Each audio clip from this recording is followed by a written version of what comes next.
आज का विषय है मृत्यु का ज्ञान कैसे हो। योग दर्शन विभूतिपाद पातंजल योग सूत्र 22। महर्षि पतंजलि मृत्यु के ज्ञान के विषय में बताते हुए कहते हैं, सोपक्रमं निरूपक्रमं च कर्म तत्संयमात् परांतर ज्ञान मरिष्टेभ्यो वा। उपक्रम सहित और उपक्रम रहित कर्मों में संयम करने से अथवा अरिष्टों बुरे चिन्हों से भी मृत्यु का ज्ञान हो जाता है। जिसका जन्म हुआ है उसकी मृत्यु अवश्य होगी। नए जन्म के लिए मृत्यु आवश्यक है। जन्म से लेकर मृत्यु तक के समय को आयु कहते हैं। किस मनुष्य की कितनी आयु है, इसके विषय में अध्यात्म का कर्मवाद का नियम अधिक महत्वपूर्ण है, जिसे योगी उन कर्मों में संयम करके जान लेता है।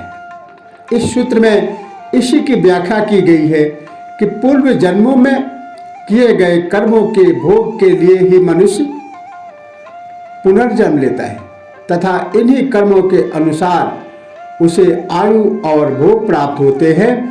पूर्व जन्मों में संग्रहित कर्मों के कुछ अंश का भोग मनुष्य एक जन्म में करता है, शेष अगले जन्मों में भोगने के लिए सुरक्षित रहते हैं। जिन कर्मों का भोग एक जन्म में किया जाता है वे ही उसकी आयु का निर्धारण करते हैं। ये कर्म भी दो प्रकार के होते हैं। पहला सोपक्रम कर्म, जिसका भोग आरंभ हो चुका है तथा वे अपना फल देने लगे, उनके भोग का क्रम चल रहा है। दूसरा निरूपक्रम कर्म, निरूपक्रम कर्म है जिनका भोग का क्रम अभी आरंभ नहीं हुआ है। पहले कर्म के भोग की समाप्ति पर वे आरंभ होंगे। दोनों प्रकार के कर्मों के भोग की एक निश्चित अवधि होती है जिसमें वे दोनों प्रकार के भोग समाप्त हो जाते हैं। यह अवधि ही मनुष्य की आयु कहलाती है। यही मनुष्य की आयु होती है। योगी इन दोनों प्रकार के कर्मों में संयम करके यह जान लेता है कि कौन कौन से कर्म कितने अंशों में अपना फल दे चुके हैं तथा उनका कितना फल और भोगना शेष है तथा इनके भोगने की गति क्या है। जिनकी भोगने की गति तीव्र होती है वे जल्दी ही उन्हें भोग कर संसार से विदा हो जाते हैं तथा जिनकी गति धीमी है वे दीर्घायु होकर उन्हें भोगते रहते हैं। योगी उनका हिसाब लगाकर जान जाता है कि दोनों प्रकार के भोग कितने समय में समाप्त हो जाएंगे। इससे उसे मृत्यु का ज्ञान हो जाता है कि उसकी मृत्यु कब होगी। इसके अलावा योगी अथवा ध्यानी को मृत्यु से पूर्व कुछ अशुभ चिन्ह दिखाई देते हैं। ऊर्ध्व श्वास का चलना, सांस उल्टा चलना शुरू हो जाता है, ऊपर की तरफ चलना शुरू हो जाता है, यमदूतों का दिखाई देना अथवा अन्य अस्वाभाविक घटनाएं घटित होने पर उसे मृत्यु का ज्ञान हो जाता है। ज्योतिषी भी काल गणना के अनुसार मृत्यु का समय एवं आयु निर्धारित करते हैं। उनके सिद्धांत के अनुसार जन्म के समय जो लग्न होता है तथा ग्रहों की जो स्थिति होती है उनके अनुसार वे संपूर्ण जीवन की घटनाओं को आयु तथा मृत्यु का समय निर्धारित करते हैं। वे देखते हैं कि जिसकी मृत्यु होनी है उसका जन्म किस लग्न में हुआ है, स्थिर लग्न, चर लग्न। इस आधार पर वे गणना करके उसे प्राप्त कर लेते हैं।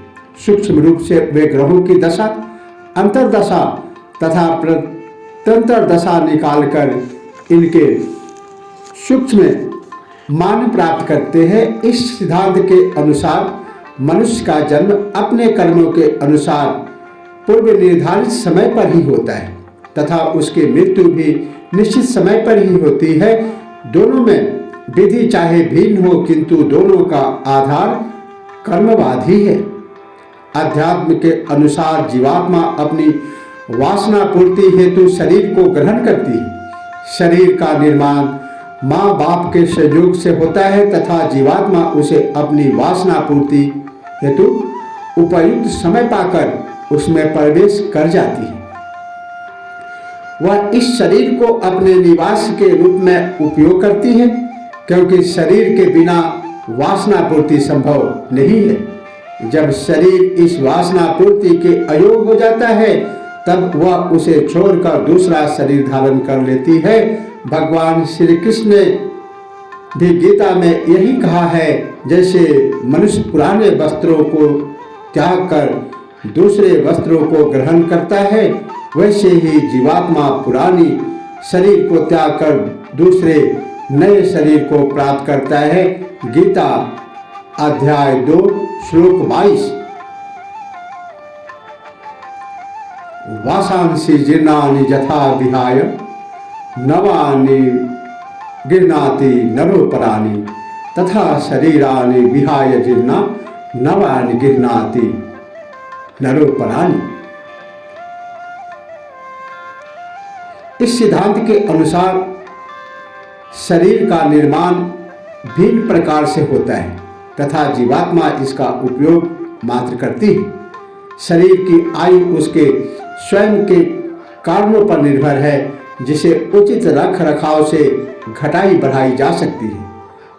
स्वस्थ एवं संयम से जीने वाले व्यक्ति की आयु में वृद्धि हो सकती है तथा शरीर का दुरुपयोग करने पर उसमें कमी भी हो सकती है, किंतु यदि उसके कर्म फल भोग शेष रह गए हैं, वह इसमें पूर्व ही शरीर की निवृत्ति हो जाने से उसकी मृत्यु हो गई है, तो वे कर्म फल उसे अगले जन्म में भोगने पड़ते हैं।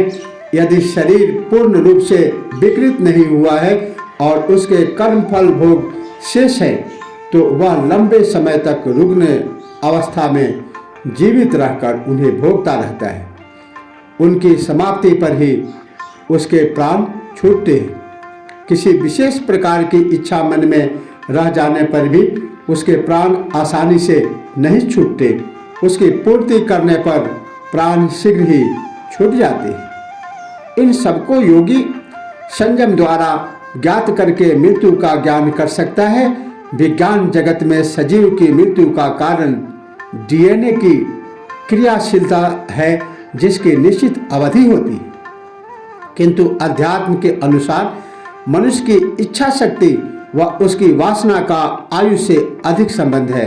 विज्ञान की शोध अभी ऊपरी ही है। अध्यात्म इसमें यथा शक्ति विज्ञान की अपेक्षा ज़्यादा मनोवैज्ञानिक है।